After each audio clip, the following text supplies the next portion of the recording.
Você já pensou como seria passar meses em pleno oceano, sem internet, sem celular, sem qualquer contato com o mundo exterior, só trabalhando, esperando e tentando manter a sanidade? Cercados de água por todos os lados, os marinheiros enfrentavam um inimigo silencioso e constante, o tédio. Para combatê-lo, recorriam a tudo que estivesse ao alcance: álcool, jogos, fumo e até substâncias mais pesadas. Hoje, a nossa viagem não é pelas rotas famosas ou grandes descobertas, mas sim pelos vícios e passatempos que marcaram a vida a bordo. A rotina a um navio entre os séculos XV e XVII era extremamente dura: trabalho pesado, alimentação limitada e descanso insuficiente faziam o tempo parecer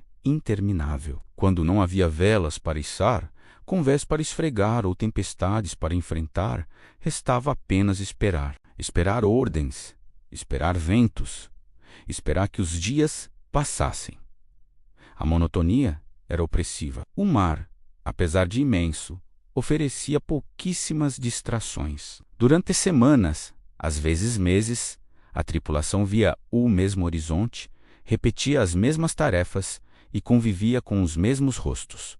O isolamento psicológico era profundo. A maioria dos marinheiros não sabia ler, e mesmo entre os que sabiam, livros eram uma raridade absoluta. Música, dança ou teatro só existiam quando improvisados. A vida no mar se resumia a uma repetição constante, e a mente, privada de estímulos, começava a vagar. Era impossível imaginar qualquer forma moderna de entretenimento. A solidão e a saudade da terra firme afetavam profundamente o psicológico. Ansiedade, tristeza e até surtos de loucura não eram incomuns. Os comandantes tentavam manter a ordem, mas sabiam que não havia como vencer completamente o inimigo mais persistente dessas viagens: o tédio. Mas como esses homens suportavam tanto tempo isolados sem enlouquecer?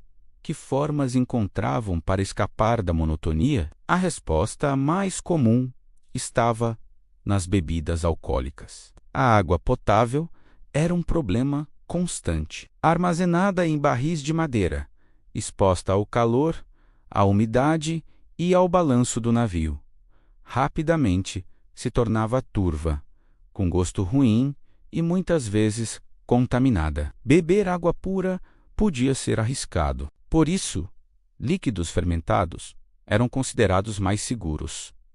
Vinho diluído, cerveja fraca e, no caso das frotas britânicas, o famoso grog, uma mistura de rum, água, limão e açúcar. A história do grog é curiosa. No século XVII, o almirante britânico Edward Vernon determinou que o rum fosse diluído antes de ser distribuído, tentando reduzir a embriaguez e manter a disciplina. Vernon usava uma capa feita de um tecido grosso chamado grogrom, o que lhe rendeu o apelido de Old Grog. O nome acabou batizando a bebida e um hábito que atravessou gerações. Muitas marinhas europeias adotaram a chamada ração alcoólica, com doses distribuídas regularmente. Para alguns, era o único momento de prazer do dia. Para outros, o início de um vício perigoso. Em casos mais graves, o alcoolismo gerava brigas,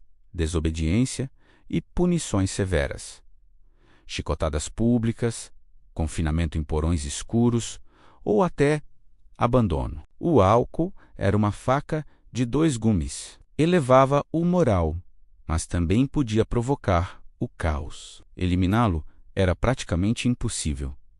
Ele fazia parte da cultura naval. Em navios portugueses e espanhóis, o vinho era presença garantida, inclusive em cerimônias religiosas. Um gole não era apenas prazer, era remédio, consolo e anestesia. Em meio a tempestades e calmarias, uma caneca de rum podia ser a única coisa quente no estômago e talvez o único alívio para a mente. Se o álcool aquecia o corpo, o tabaco acalmava os pensamentos. O hábito de fumar se espalhou rapidamente entre os marinheiros europeus após o contato com os povos indígenas das Américas. O tabaco era mascado, inalado ou fumado em cachimbos simples de barro ou madeira. O efeito relaxante, somado à fácil obtenção da planta nas colônias tropicais, transformou o fumo em algo mais que um passatempo.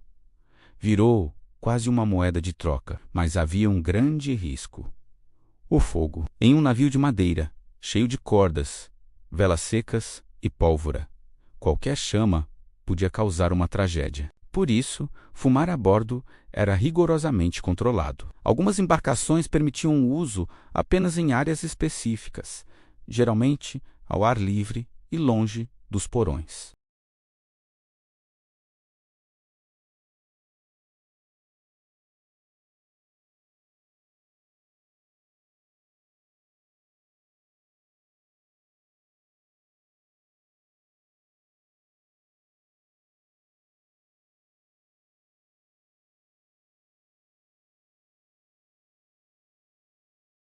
O cheiro do tabaco, misturado à madeira úmida, tornou-se parte do imaginário marítimo. Não por acaso, a figura clássica do marinheiro quase sempre aparece com um cachimbo entre os dentes. Para alguns, porém, isso não bastava. Com tanto tempo livre e poucas opções, os jogos de azar se tornaram o passatempo mais popular e também o mais perigoso. Cartas, dados, dominó e jogos improvisados, com madeira, osso ou pano, eram comuns. Muitas cartas eram feitas à mão, pintadas em couro ou entalhadas em tábuas.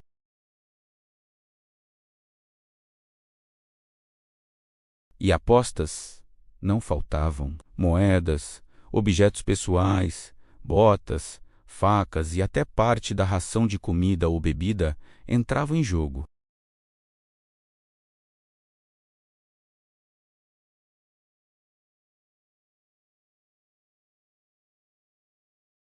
Muitos jogos que começavam como distração terminavam em insultos, violência e até sangue no convés.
era uma forma de deixar a viagem gravada na pele. Mas todos compartilhavam o mesmo desejo: voltar à terra firme. Quando isso finalmente acontecia, os excessos explodiam. Tavernas, casas de jogo e bordéis tornavam-se destinos quase obrigatórios. Bebida farta, apostas altas e conflitos constantes. O que era contido no navio virava ritual em terra. E assim, por trás das grandes aventuras e feitos heróicos, existia um cotidiano feito de tédio, vícios, criatividade e sobrevivência mental. Se a imagem romantizada do marinheiro esconde essa realidade, agora você conhece o outro lado da história. A vida no mar era tão dura quanto fascinante e muito mais humana do que parece. Obrigado por assistir e até a próxima.